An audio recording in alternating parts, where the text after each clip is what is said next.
ఏంటి మాధవ్ గారు, ఎందుకంత కోపంగా ఉన్నారు? కాబోయే వాడి చేత కాళ్ళు చేతులు పట్టించుకున్నారు. ఇదేమన్నా బాగుందా? కొన్ని టెస్టులు చేస్తేనే కొన్ని రకాల విషయాలు బయటకొస్తాయి. అయినా మీలాంటి వాళ్ళకి ఇది చెప్పినా అర్థం కాదులేండి. ఎందుకు అర్థం కాదు?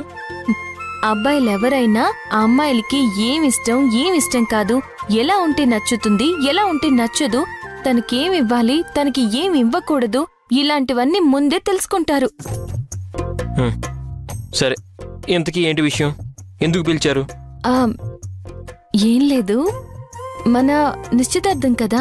నేను ఎలా రెడీ అయితే మీకు నచ్చుతుంది, నేను ఎలా కనిపించాలని మీకు అనిపిస్తుంది? అయ్య బాబోయ్, మీరు ఇలాంటి పెద్ద పెద్ద ప్రశ్నలు అడిగితే నాకు సమాధానాలు ఎలా తెలుస్తాయండి? ఇది కూడా ఒక ప్రశ్న? ఇలా అడిగితే అలా చెప్పేసేంత చిన్న ప్రశ్న. మిమ్మల్ని నేను నేరుగా చూడడానికి 30 సార్లు ఆలోచిస్తాను. అలాంటిది మీరు అలా ఉండాలి, ఇలా కనిపించాలని అంత దూరం నేను ఎలా ఆలోచిస్తాను? సరే అయితే, నేను కొన్ని హింట్స్ ఇస్తాను, దాని ప్రకారం మీరే ఏదో ఒకటి చెప్పండి. ఏమి హింట్సు? నేను లంగావణి కట్టుకుంటే బాగుంటుందా, చీర కట్టుకుంటే బాగుంటుందా? రెండిట్లోనూ బాగానే ఉంటారు, కానీ రేపు నిశ్చితార్థం కదా, చీర కట్టుకోండి. చూసారా, ఆలోచిస్తే మీకు కూడా ఐడియాలు వస్తున్నాయి. నేను కూడా అడిగేది ఇదే. సరే, నేను సింపుల్ గా ఉంటే బాగుంటుందా, లేక బంగారు నగలు ఒంటి నిండా వేసుకుంటే బాగుంటుందా? మీరెలా ఉన్నా బాగానే ఉంటుందండి. అయినా మీరే ఒక బంగారం. మళ్ళీ మీ ఒంటి మీద బంగారు నగలెందుకు? ఏం తెలీదు అంటూనే ఎంత బాగా మాట్లాడుతున్నారో. ఇలాంటి ఒక్క డైలాగ్ వేస్తేనే నేను పడిపోయాను. ఇంకా మీరు కాస్త మనసు పెట్టి మాట్లాడితే నేనేమైపోయేదాన్నో ఏంటో. ఏదో నోటికొచ్చింది చెప్పేశానండి, తప్పైతే క్షమించండి. అయ్యో, మీరు నిజంగా అమాయకులో తెలీదు, అన్ని తెలిసిన వాళ్ళో తెలీదు. మీరేసిన డైలాగ్కి నేనే కాదు, ఏ అమ్మాయి అయినా సరే ఫిదా అయిపోతుంది. అదే మీకు అర్థం కావట్లేదు. ఏమోనండి, అమ్మాయిలతో నాకంత స్నేహం లేదు, అందుకే ఎవరితోనూ ఇలాంటి డైలాగులు వేయలేదు. అది సరే కానీ, మన పెళ్ళయ్యాక హనీమూన్కి ఎక్కడికి వెళ్దాం? అయ్యో బాబోయ్, అలాంటివన్నీ నన్ను అడగండి, నా వల్ల కాదండి. అయ్యో మాధవ్ గారు, అసలు ఇలాంటి ప్రశ్నలు అడగాల్సింది మీరు, ఆ ప్రశ్నలకి సిగ్గుపడాల్సింది నేను. అంతా రివర్స్లో జరిగిపోతుంది. సరే సరే, ఇప్పుడు ఏం చేయమంటారు? నేను అడిగిన ప్రశ్నకి సమాధానం చెప్పండి. అసలు హనీమూన్కి ఎక్కడికి వెళ్దాం? ఈ హనీమూన్లు గినీమూన్లు నా వల్ల కాదండి, హోటల్ చూసుకోవాలి కదా. అబ్బా,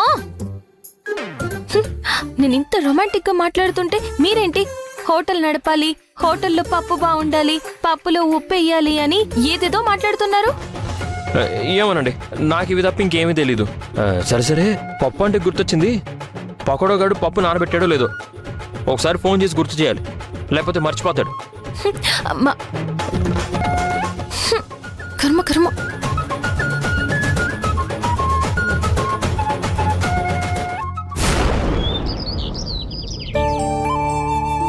రాఘవా, మాధవా, మహాలక్ష్మి, అల్లుడు గారు, అందరూ రండి.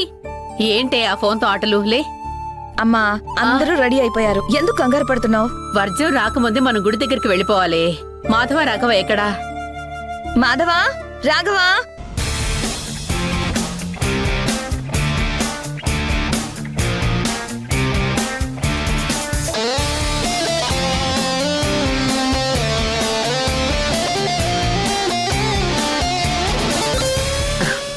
ఎంతసేపు నాన్న? అవతల ముహూర్తానికి టైం అవుతోంది కదా. మేము రెడీ అయిపోయామమ్మా, ఇక బయలుదేరడమే. రే మాధవా, నిశ్చితార్థం అనగానే గెటప్ మారిపోయింది, ఏంటి విషయం? అలాంటిదేం లేదక్క, భూమి సెలక్షన్ ఇదంతా. ఓ అవునా, చాలా బాగుంది. అన్నయ్య సూపర్, హీరోలా ఉన్నావు. రే, మీ అల్లరి ఆపండ్రా, అసలే వాడికి సిగ్గెక్కువ. ఇంతకీ హరిప్రసాద్ గారు రాలేదేంటి? వచ్చేస్తున్నాం మావయ్య గారు.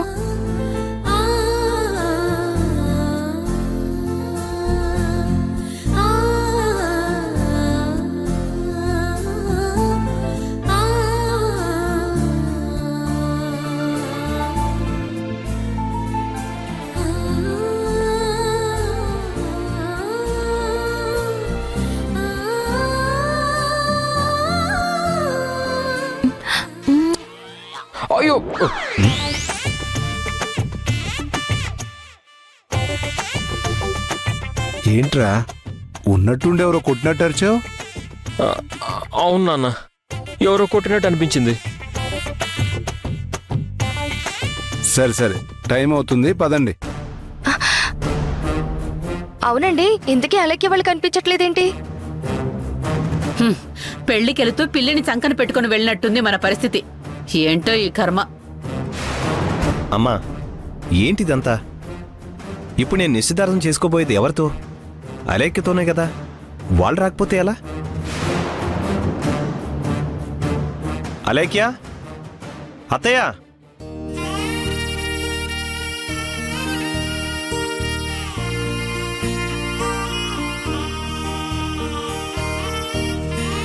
రాఘవ్ గారు క్షమించండి, లేట్ అయిందా? అదేం లేదు, అందరూ బయలుదేరే టైంకే వచ్చారు. సరే సరే, ఇక బయలుదేరదామా? అవతల ముహూర్తానికి టైం అవుతుంది. అన్నయ్య, మీరు కారులో వెళ్ళండి, నేను బైక్లో వచ్చేస్తాను. నువ్వు ఒక్కడివి బైక్లో రావడం ఎందుకురా? కార్లో వస్తే సరిపోతుంది కదా. పర్లేదన్నయ్య, నేను బైక్లోనే వస్తాను. మాధవ, బైక్లో వస్తే గుడి దగ్గరకు వచ్చేసరికి ఆలస్యం అవుతుందిరా. కార్లో వస్తే సరిపోతుంది కదా. పర్వాలేదక్క. నేను కూడా మాధవ్ గారితో కలిసి వస్తాను.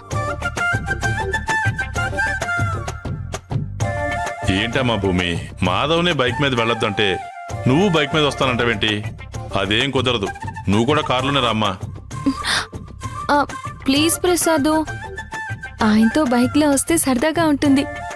ఈ ఒక్కసారికి నన్ను బైక్ మీద రానివ్వు ప్రసాదు, ప్లీజ్.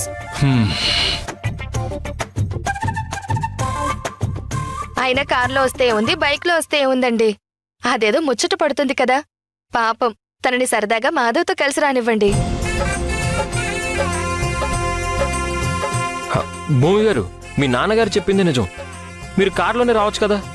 మా ప్రసాద్ ఎప్పుడు అలాగే చెప్తాడండి. నాకెప్పుడు ఏమవుతుందో అని ఆయన భయం. మీరు నా పక్కనుంటే నాకేమవుతుంది చెప్పండి? ఏమండి, మీరు చాలా ఎక్కువగా ఆలోచిస్తున్నారు. భూమి మాధవ కలిసి వచ్చేస్తారు. ముందు మనం వెళ్దాం, పదండి. టైం అవుతుంది, పదండి. హ్మ్. పదండి.